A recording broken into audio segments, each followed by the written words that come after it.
இப்போ பார்த்தீங்கன்னா வீட்டில் யாரும் இல்லை. ஸோ ரொம்ப நாளாக நான் வீட்டிலேருந்து ஒன்று டிஸ்போஸ் பண்ணணும்னு நினச்சதை இன்றைக்கி நான் அதை பண்ண போகிறேன். ஸோ உங்களுக்கு என்னன்னு சொல்லிட்டு நான் காட்டுறேன், நீங்கள் வாங்க. ஸோ நானும் ரொம்ப நாளாக இது எப்பட்றா வீட்டிலேருந்து எடுக்கிறதுன்னு நினச்சேன். ஸோ இன்றைக்கி தான் அதுக்கு ஒரு டைம் கிடச்சிச்சு. ஸோ இப்போ பாருங்கள், உங்களுக்கு தெரிதான்னு தெரில, செல்ஃபில் இங்கே கடைசியில் உள்ள கிடக்குதுன்னு நினைக்கிறேன். நானே அதை பார்த்து ரொம்ப நாள் ஆச்சு. அதோட கதையை நான் எடுத்துகிட்டு நான் சொல்கிறேன், வெயிட் பண்ணுங்க.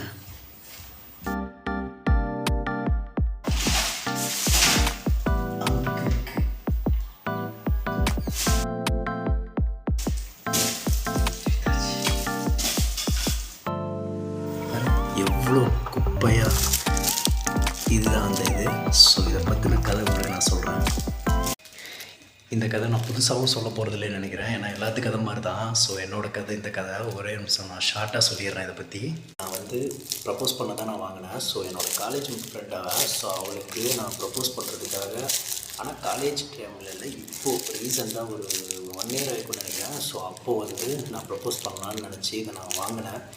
ஸோ அவளை பற்றி எனக்கு எல்லாமே தெரியும், என்னை பற்றி தெரியும். பட் ஆனால் என்னென்னா, அன்ஃபார்ச்சுனேட்லி அவள் வந்து கடைசியில் ஆல்ரெடி கமிட்டடில் இருந்தா. ஸோ அதனால் அவள் வந்து ரிலேஷன்ஷிப்பில் இருந்தா. ஸோ அதனால் என்னால் வந்து இதை வந்து அவள்கிட்ட கொடுக்க முடியல. பட் ஆனால் வாங்கிட்டேன். ஸோ அதை பற்றினது எனக்கு ஒரு கட்டத்தில் தெரிய வந்துடுச்சு. ஸோ ப்ரப்போஸ் பண்ணுறதுக்காக தான் அது வாங்கினேன். ஸோ அது கடைசியில் எனக்கு தெரிய வந்தனால இதை நான் எடுத்துகிட்டு வந்து மேலே செல்ஃபில் யாருக்கும் தெரியக்கூடாதுன்னு போட்டேன். அது நான் பயத்தில் போட்டேன், ஏன்னா என் பேக்கில் நான் வச்சு எடுத்துகிட்டு போனேன். ஒரு பயத்தில் வீட்டுக்கு எடுத்துகிட்டு வந்துட்டு யாருக்கும் தெரியாமல் மேலே போட்டது. கிட்ட 1 year மேலே கிடந்தது. எப்பட்றா எடுத்து போடுறதுன்னு நினச்சிட்டே இருந்தேன். எனக்கு மறந்து போயிடுச்சு. ஆனால் ஒரு கட்டத்தில் பார்த்துட்டேன் வீட்லேயும். அது வந்து என்ன சொல்கிறதுன்னு தெரியாது. அதனால் நான் இதை வந்து அப்படியே வச்சுருந்தேன். இன்றைக்கி தான் வந்து வீட்டில் கொஞ்சம் வெளியே போயிருந்தாங்க. ஸோ அதனால் அந்த டைமில் தான் எனக்கு டப்புன்னு கிளிக் ஆச்சு. இல்லைனா கூட இது நான் இந்நேரத்தில் நான் இது டிஸ்போஸ் பண்ண எனக்கு தோணியிருக்காது. ஞாபகம் வந்தனால இதை நான் தூக்கி போகணுன்னு நினச்சேன். அதுக்கு முன்னாடி இதில் என்ன இருக்குங்கிறது நான் காட்டுறேன்.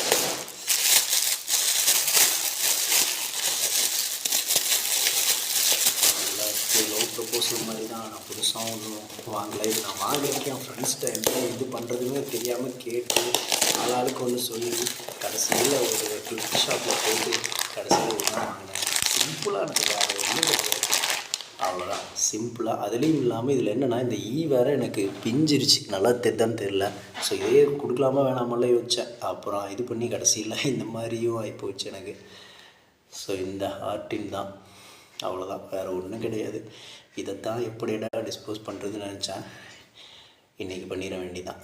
இதை மட்டும் தூக்கிட்டு, இல்லைனா கூட இதை நான் வந்து வீட்லேயே ஒரு உரமாக வச்சுருவேன். ஏன்னா நான் வந்து கிஃப்ட்டுக்குள்ளே வச்சு அது தெரிஞ்சதுனா தான் வீட்டில் இஷ்யூ. ஸோ இப்படியே எடுத்துகிட்டு வந்தால் நான் வாங்கினேன்னு சொல்லிடுவேன். அவ்வளோதான், முடிஞ்சு போச்சு. இதை தான் நான் சொல்லணுன்னு நினச்சேன்.